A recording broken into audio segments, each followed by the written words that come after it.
লা লা লা লা লা লা লা লা লা লা লা লা লা লা লা লা।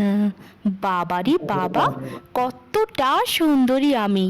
আমার কি মনে হয় আমার থেকে সুন্দরী এই পৃথিবীতে আর একটিও নেই।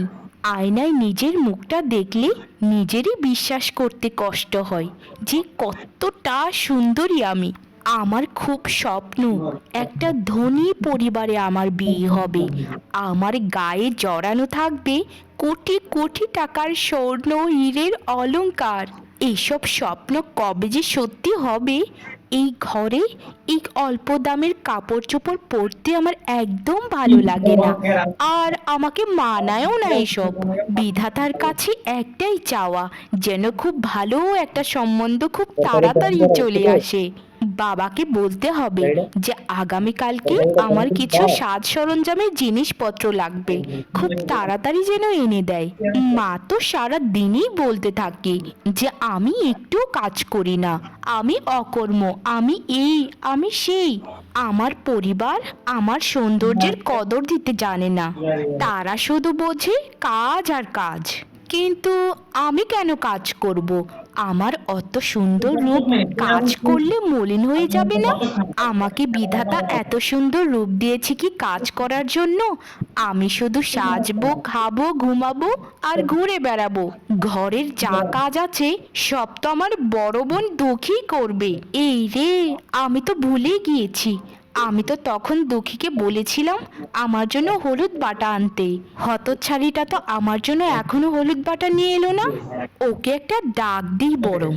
দুঃখী, এই দুঃখী, তাড়াতাড়ি এদিকে শোন। আমি যে তোকে বলেছিলাম আমার জন্য হলুদ বাটা নিয়ে আসতে, এখনো তুই আনলি না যে? দুঃখী, এই দুঃখী, এই হতচ্ছাড়ি, কোথাও কি মরলি নাকি? হ্যাঁ সখী, কি হয়েছে বোন বল। আর আমি তো তোর বড় বোন, তাই না? আমাকে তুই সবসময় নাম ধরে কেন ডাকিস বলতো বোন? আমাকে যদি আপা বলে ডাকিস তাহলে আমি বড্ড খুশি হব। পাগলের সুখ মনে মনে, এই কথাটা তো নিশ্চয়ই জানিস তুই। তোকে ওই আপা ডাকার স্বপ্ন স্বপ্নই থেকে যাবে। আমি তোকে কখনোই আপা ডাকতে পারবো না। নিজের চেহারাটা আয়নায় দেখেছিস? কালি একদম। না না না, কালি নয়, কালি নয়, কালো হাতি। তোর রূপটা যদি আমার মতো একাংশ থাকতো তাহলে তোকে না হয় আমি আপা ডাকতাম। আমাকে এত অপমান করিস না বোন, আমার একদম সহ্য হচ্ছে না। যতই হই আমি তো তোর বোন, তাই না?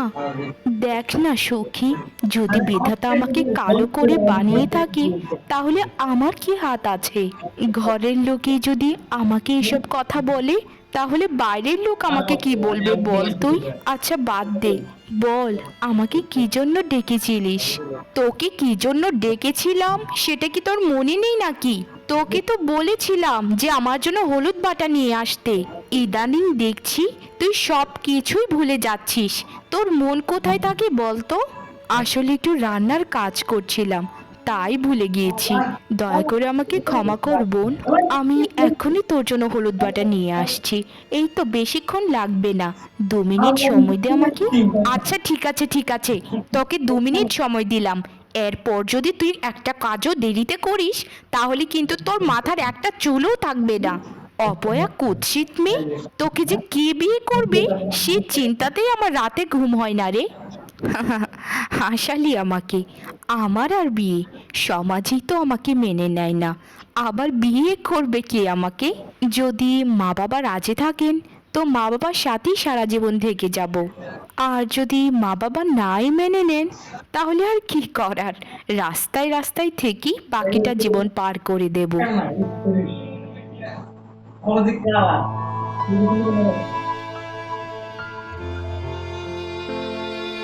মা, আমি তোমাকে কতবার বলেছি যে ওই কালী দুঃখীর সাথে একসাথে বসে আমি কখনোই খাবার খেতে চাই না।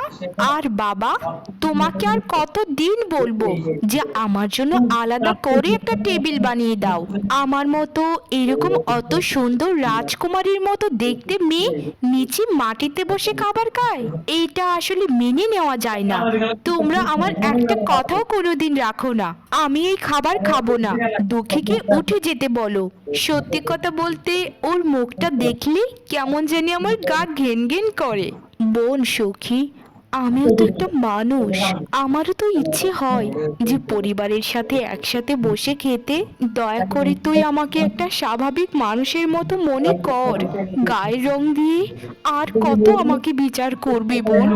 আমি মানি যে তুই অনেক সুন্দরী, তোর মতো সুন্দরী এই পৃথিবীতেও বোধহয় একটিও নেই, কিন্তু তাই বলে তুই মায়ের পেটের বোনকে অস্বীকার করবি? এই এই, একদম মুখ সামলিয়ে কথা বল। আমার সাথে কথা বললে নিচু গলায় কথা বলবি। নিজে দুটো কাজ করিস বলে খুব বড় মনে করিস নিজেকে, না সুখী? কি হচ্ছেটা কি? সবসময় তুই দক্ষির সাথে এরকম বাজে ব্যবহার কেন করিস? দক্ষির সাথে খাবার খাবি না ঠিক আছে, ওর হাতের বানানো খাবারগুলো খেতে তোর লজ্জা করছে না? ওইভাবে বিবেচনা করলে তোকেই তো উঠে যাওয়া উচিত। দুঃখীর হাতের খাবারগুলো খেতে তোর লজ্জা লাগে না? ও আচ্ছা, তাহলে তুমিও মেয়ের পক্ষ নিয়ে কথা বলছো? আমার এই সৌন্দর্যের কদর পুরো এলাকাবাসী দেয়, শুধু তোমরা ছাড়া। দুঃখী দুটো ঘরের কাজ করে দেখে তোমরা তাকে মাথায় করে তুলে নাচো। আমি তো কাজ করতে পারি না, তাই মাথায় উঠে নাচতেও জানি না। কি হচ্ছেটা কি সুখী দুঃখী? তোরা একটু বন্ধ কর। সারাটা দিন কাজ করে এসে তোদের ঝগড়া শুনতে হয় আমাকে। আর কত ঝগড়া করবি তোরা দুজন? তোরা তো দুজন আপন বোন। তোদের যখন বিয়ে হয়ে যাবে তখন দেখিস দুজনকে দুজনের খুব মনে পড়বে। আমার কাউকেই মনে পড়বে না। আর ওর মতো কালি মার্কা বোন, আমার বোন বলতেও তো লজ্জা লাগে।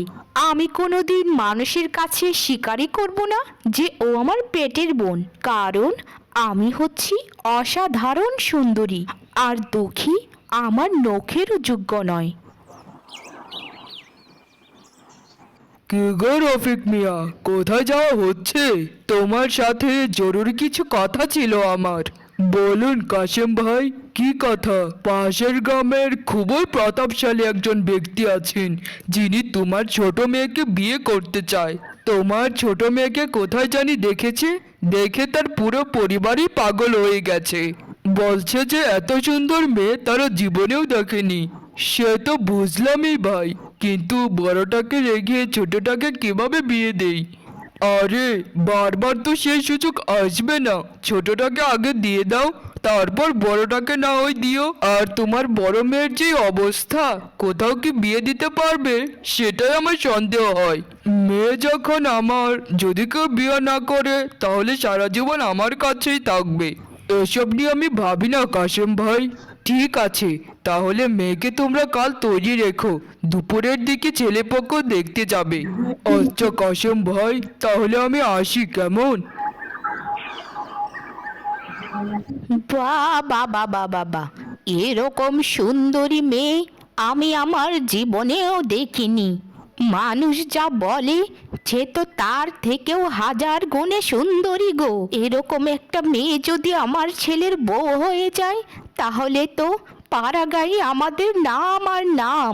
মেয়েকে আমার এতটাই পছন্দ হয়েছে যে মেয়ের পা থেকে মাথা পর্যন্ত সোনায় মুড়িয়ে আমার বৌমা করে নিয়ে যাব আমার বাড়িতে। কি গো বেয়ান মশাই, আপনি কি রাজি আছেন এই বিয়েতে? মেয়ে হয়ে যখন জন্ম নিয়েছে তখন তো তাকে বিয়ে দিতেই হবে। আমাদের কোনো অমত নেই আপা। যদি মেয়েকে আপনাদের পছন্দ হয়ে থাকে তাহলে পাকা কথা বলতে পারেন। আপা না, বিয়ান ডাকুন বিয়ান। আজ হচ্ছে শুক্রবার, আগামী শুক্রবারই আপনার মেয়ের সাথে আমার ছেলের বিয়ে।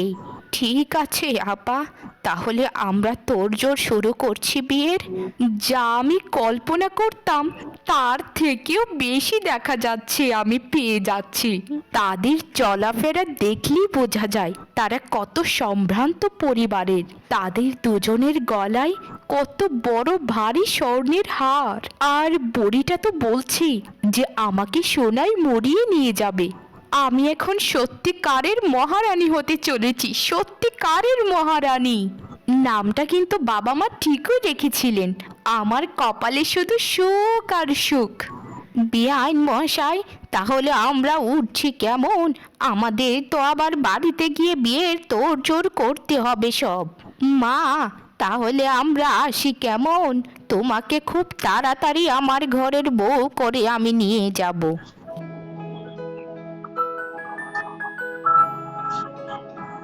আহা, আমার শরীর ভর্তি গয়না, শুধু সোনা আর সোনা। আমি তো এটাই স্বপ্ন দেখতাম সারা জীবন, যে আমার অনেক ধনী পরিবারে বিয়ে হবে, আমার গা ভর্তি গয়না থাকবে। কত সুন্দর আমাকে দেখা যাচ্ছে, ঠিক মনে হচ্ছে রাজকুমারী। না না না, রাজকুমারী নয়, রানী। আমি হচ্ছি এই বড়লোক বাড়ির রানী। আমার তো বিয়ে হয়েই গেছে, এখন আমি দখির শুধু রংটা দেখতে চাই। বেচারি দখি, না আছে রূপ, না আছে সৌন্দর্য, তোকে কে বিয়ে করবে রে? ইস, ভাবতেও খারাপ লাগে। আগামীকালকে ওনাকে বলবো যে আমার জন্য দুটো পায়ের সোনার মল বানিয়ে আনতে।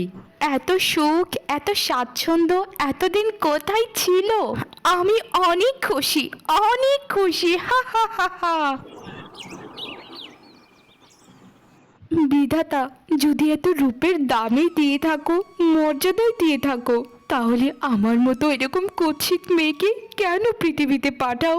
বিধাতা, আমাকে তো তুমি বানিয়েছো, তাহলে আমার কি দোষ? কেন কেন মানুষ আমাকে সহ্য করতে পারে না? বড় বোনকে রেখে ছোট বোনের বিয়ে হয়ে গেছে, কারণ কি? কারণ তো একটাই, ওর মতো আমার রূপ সৌন্দর্য তো নেই। সুখের জন্য মনটা খুবই কাঁদছে। যাওয়ার সময় আমাকে একটু বলেও গেল না। আমি কি এতটাই খারাপ ছিলাম? আমি কি এতটাই দেখতে কুৎসিত? ছোটবেলায় সুখীকে কি জীবনেও আমি খাইয়ে দিইনি নিজের হাতে? কেন রে সুখী, কেন? বড় বোনকে একবারও বোন বলে স্বীকার করিস না? তবে সুখী, তোর কোনো দোষ নেই, দোষটা হচ্ছে আসলে আমার ভাগ্যের। ভাগ্যই তো আমার সহায় নয়। এই যে শুনতে পাচ্ছেন, দয়া করে বলবেন জমিদার বাড়িটা কোন দিকে? আসলে আমি এই গ্রামে নতুন তো, তাই খুঁজে পাচ্ছি না। জমিদার বাড়িতে গেলে আপনাকে আর 5 মিনিট হাঁটতে হবে সোজা দিকে, তারপরই পেয়ে যাবেন জমিদার বাড়ি। ও আচ্ছা আচ্ছা আচ্ছা, একটা কথা বলবো, যদি কিছু মনে না করেন? হ্যাঁ বলুন, কি কথা বলবেন আমাকে? আপনার বাড়িটা কোন দিকে, আর আপনার নাম কি, আর এখানেই বসে আছেন কেন? আমার নাম দুঃখী, আমার বাড়ি ওই কাঁঠাল বাগানটা পেরিয়েই। কিন্তু কেন বলুন তো? দয়া করে কিছু মনে করবেন না, এমনিতেই জিজ্ঞেস করছিলাম আর কি। আমার নাম রাজু, আমার জমিদার বাড়িতে নতুন কাজ হয়েছে। মেয়েটাকে দেখে, তার কথাবার্তা শুনে কেমন জানি না খুবই ভালো লাগছে। ওর মুখটাও কত মিষ্টি, মায়ায় ভরা। জীবনে যদি কাউকে বিয়ে করি তাহলে একই করব। আচ্ছা দুঃখী, তাহলে আমি আসি কেমন? আপনি ভালো থাকবেন। ঠিক আছে, আপনিও ভালো থাকবেন। কি গো কাকিমা, কেমন আছেন? আপনার সাথে আমার কিছু কথা ছিল। আপনাদের তো দেখাই পাওয়া যায় না। সেই বড়টাকে রেখে তো ছোটটাকে বিয়েই দিয়ে দিলেন। আমিও বাড়িতে ছিলাম না। আপনি নাকি আমাদেরকে দাওয়াতও করেছিলেন। আমি আসলে বাপের বাড়িতে গিয়েছিলাম, বাবার শরীরটা একটু খারাপ ছিল তো তাই। হ্যাঁ মা, তোমাদের বাড়িতে আমি খবর ঠিকই দিয়েছিলাম, কিন্তু তুমি বিয়ের দিন আসোনি। কি জানি একটা কথা বলতে এসেছো, সেটা বলো মা। বলছিলাম কি কাকিমা, আপনাদের দুঃখী যে কালোর কালো, তাকে কি বিয়ে করবে? পাড়া প্রতিবেশীরা তো তাকে নিয়ে কানাঘুষো শুরু করে দিয়েছে যে অপয়া অবলা একটা মেয়েকে এভাবে না বিয়ে দিয়ে ঘরে রাখা কি ভালো? তাই আমি একটা দুঃখীর জন্য সম্বন্ধ এনেছিলাম আর কি কাকিমা। পাড়া প্রতিবেশীরা কি বলবে না বলবে সেটা তো আমার দেখার বিষয় নয় রে মা। জন্ম যখন দিয়েছি তাকে তো আর ফেলে দেওয়া যায় না। আর মায়ের কাছে সকল সন্তানই সমান, সেটা কালো হোক, সাদা হোক, ছোট হোক, বড় হোক। তা তুমি কি সম্বন্ধ নিয়ে এসেছো বলো তো আমায়। আমার বাপের বাড়িতে একটা ছেলে আছে অবশ্য, সে দুঃখীকে বিয়ে করতে চায়, কিন্তু তার শর্ত হলো যে আপনাদের সকল বিষয় সম্পত্তি তার নামে করে দিতে হবে, আর নগদ 2 লাখ টাকা লাগবেই লাগবে। যদি রাজি থাকেন তাহলে আমরা কথা বলতে পারি। তুমি এসব বলছোটা কি? বিয়ের নাম করে আমার মেয়েটাকে একটা বদমাশের কাছে তুলে দেব, যে অত লোভী। যে ছেলে আমার মেয়েকে সত্যিকারের ভালোবাসবে তার কাছেই আমার মেয়েকে বিয়ে দেব, না হলে সারা জীবন আমার মেয়েকে আমার কাছেই রাখবো। তুমি দয়া করে এখান থেকে এখন যেতে পারো। আমার মেয়েকে এরকম ছেলের কাছে জীবনেও বিয়ে দেব না, মরে গেলেও না। আমার মুখের উপর না করে দিলেন তো? আচ্ছা, দেখা যাবে কোন রাজকুমার এসে আপনার মেয়েকে বিয়ে করে নিয়ে যায়। জন্ম দিয়েছেন তো একটা কালির কালি, আবার বড় বড় কথা।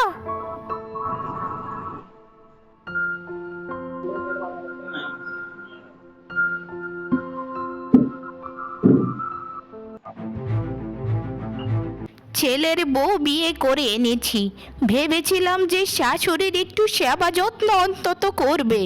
এখন তো দেখা যাচ্ছে মেয়ে আমার মুখের উপর কথা বলা শুরু করে দিয়েছে। সারাটা দিন ঘুরে বেড়াও সেজে গুজে এদিক ওদিক, আবার কথাও বলো ঢাসা ঢাসা।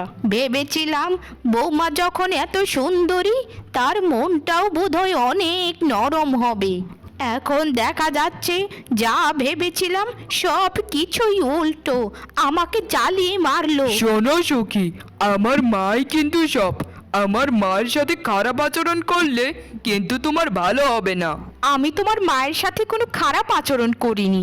তোমার মা সারাদিন বলতে থাকে আমাকে এদিক দিয়ে টিপে দাও তো ওদিক দিয়ে টিপে দাও, এই সেবা যত্ন করো তো ওই সেবা যত্ন করো। আমি অত সুন্দরী একটা মেয়ে, আমি কি তোমার ঘরে দাসী হয়ে এসেছি? এই বাড়িতে কাজের লোকের তো অভাব নেই, কেন আমাকে দিয়ে তোমার মা পা টেপাবে, হাত টেপাবে? বিয়ের আগে যখন আমি বাপের বাড়িতে ছিলাম তখন আমি পানির গ্লাসটা নিয়েও পানি খাইনি, এখনো আমি কিছু করতে পারবো না। তোমার কিন্তু সাহস দিন দিন বেড়ে যাচ্ছে সখী। মায়ের সাথে কেউ খারাপ আচরণ করলে আমি কিন্তু তাকে ঘর থেকে তাড়িয়ে দিতেও এক মুহূর্ত চিন্তা করব না। ও, এই ব্যাপার। তাহলে তোমার সংসার থেকে যেতে আমার এক মুহূর্তও সময় লাগবে না। বিয়ের প্রথম প্রথম আমাকে কিছু গয়না দেখিয়ে খুব তো লোভ দেখিয়েছো, কিন্তু দিনকে দিন যেতে যেতে দেখলাম যে তোমার মতো এমন হারকিপ্টে লোক আমি আর একটাও দেখিনি। কত দিন আগে তোমাকে বলেছিলাম যে পায়ের মোল বানিয়ে দাও সোনার, কই আমাকে কি দিয়েছো? আমিও তোমার মতো লোভী মেয়ে এই জগতে আর একটাও দেখিনি। লোভী মেয়ে একটা, আর একটা কথা বললে কিন্তু খুবই খারাপ হয়ে যাবে। আমাদেরই ভুল, রূপ সৌন্দর্য দেখে বিয়ে করে জীবনটা ধ্বংস হয়ে গেছে। এর থেকে ভালো মনের একটা কালো মেয়েকে বিয়ে করা হাজার গুণে ভালো ছিল। আচ্ছা, এটা কি দুঃখীদের বাড়ি? হ্যাঁ রে বাবা, এটাই দুঃখীদের বাড়ি। কিন্তু দুঃখীকে তুমি কি করে চিনো বলো তো? আসলে কিছুদিন আগে দুঃখীর সাথে আমার কথা হয়েছিল। ইয়ে, মানে আমি একটা কথা বলতে এসেছি। হ্যাঁ বাবা, বলো, কি কথা বলবে আমাদেরকে? আসলে মা, দুঃখীকে আমি যেদিন প্রথম দেখেছিলাম সেদিনই দুঃখীকে আমি পছন্দ করে ফেলেছিলাম। আপনারা যদি রাজি থাকেন তাহলে আমি দুঃখীকে বিয়ে করতে চাই। কথা দিচ্ছি আপনাদেরকে, দুঃখীকে কোনো দিনও কষ্ট দেব না। না রে বাবা, আমার দুঃখী অনেক কালো, লোকে বলে সে অনেক কুৎসিত। তোমার মতো এরকম সুদর্শন ছেলের পাশে ওকে একদম মানাবে না বাবা। তুমি ক্ষমা করো আমাদেরকে, আপনাদের কাছে হাত জোর করে বলছি, দয়া করে দুঃখীকে আমাকে ভিক্ষা দিন। দুঃখীকে আমি সত্যি খুবই পছন্দ করি। আমি গরিব হতে পারি কিন্তু আমি মিথ্যেবাদী নই। ঠিক আছে বাবা, তুমি যখন এত করে বলছো, যাও, দুঃখীর সাথেই তোমার বিয়ে হবে। তবে বাবা, একটা কথা মনে রেখো, আমার মেয়েটা খুব ভোলাবালা, তাকে খুব সুখে রেখো বাবা, তোমারই মঙ্গল হবে। আগামীকালই তোমার সাথে দুঃখীর বিয়ে। আমাদেরকে আশীর্বাদ করুন মা, আমরা যেন সারা জীবন একসাথে সুখে শান্তিতে থাকতে পারি। তোমাদেরকে আশীর্বাদ করলাম বাবা, তোমরা সারাটা জীবন খুবই সুখে থেকো। যাও বাবা, দুঃখীকে নিয়ে তোমার বাড়িতে চলে যাও। এই যে ছোট্ট করে ঘরটা দেখতে পাচ্ছ দুঃখী, এখন থেকে এখানেই আমরা থাকবো। তুমি কি এখানে থাকতে পারবে দুঃখী? ভালোবাসা, সম্মান, বিশ্বাস থাকলে তোমার সাথে আমি গাছ তলাতেও থাকতে রাজি আছি। কিন্তু তুমি আমাকে কেন বিয়ে করলে? আমার না আছে রূপ, না আছে সৌন্দর্য, তোমার পাশে আমাকে তো বড্ড বেমানান লাগবে। আমার কাছে তুমি পৃথিবীর সব থেকে সুন্দরী নারী। তোমার মনটা এত সুন্দর যে তোমার পাশে আমাকে বেমানান লাগে। না গো, এরকম করে বলো না। আমি চাই আমরা দুজন বাকিটা জীবন একসাথে সুখে দুঃখে কাটিয়ে দেই। বেরিয়ে যা বলছি। তোর রূপ সৌন্দর্য ধুয়ে তুই পানি খা গিয়ে যা। আমার ছেলেকে আমি আরেকটা ভালো মেয়ে দেখে বিয়ে করাবো। তোর মতো সুন্দরী আর অহংকারী মেয়ে আমার দরকার নেই। তুই কোনোদিনও আর এই বাড়িতে আসবি না, কোনোদিনও না। আমার ছেলে তোকে তালাক দেবে। অসভ্য মেয়ে একটা, কোনো কথাবার্তা শুনিস না, সারাদিন শুধু স্বর্ণ স্বর্ণ। এত লোভী, কাউকে না দিস তো সম্মান, কাউকে না করিস শ্রদ্ধা। আমাকে এভাবে তোমরা ফেলে দিও না। আমাকে একটি বার সুযোগ তো অন্তত দাও। না না না না না না, তোকে আর কোনো সুযোগে আমরা দেব না। তাড়াতাড়ি এখান থেকে বেরিয়ে যা, না হলে কিন্তু একটা মারও তোর মাটিতে পড়বে না। এসব আমার করা পাপের ফল। দুঃখের সাথে আমি যা অন্যায় করেছি জীবনে, তার সকল কিছু বিধাতা ফিরিয়ে দিচ্ছেন। ক্ষমা করে দিস আমাকে দুঃখী, ক্ষমা করে দিস।